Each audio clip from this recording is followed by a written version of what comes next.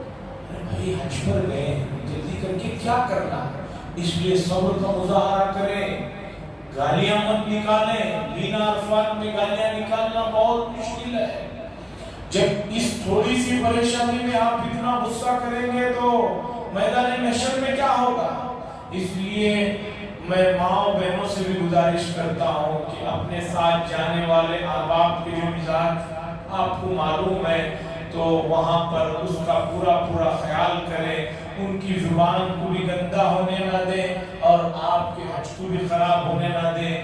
وقت مقررات سے پہلے, ٹریننگ سے پہلے جو ہے کام کرتے جائیں اور ذکر کرتے جائیں, اور جو بھی غصہ آ جائے وہاں ذکر میں گزار دیں.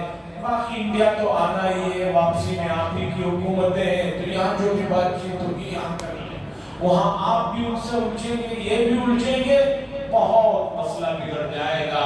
ایسا نہ کریں. یہ کچھ متفرق باتیں تھی جو ذاتی تجربے کی بنا پر میں نے آپ کے سامنے رکھ دی. اب جو ہے آپ کے سامنے ایک اور مسئلہ ہے. ہمارے جناب ارشاد احمد صاحب جن کے ٹرسٹی اور ایڈیٹر صاحب جو ہے کچھ ایک اہم مسئلے کی طرف توجہ دلائیں گے. اس کے بعد دعا ہوگی, پھر اذان ہوگی, نماز ہوگی. نماز کے بعد جو ہے مجلس برخاست ہو جائے گی. وما علینا الا البلاغ.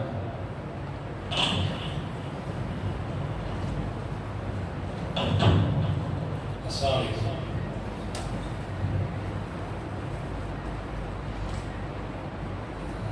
دینی مسائل اور جو بھی احکام ہیں اور جو بھی حج کے وہ تو بتا دیے مفتی صاحب.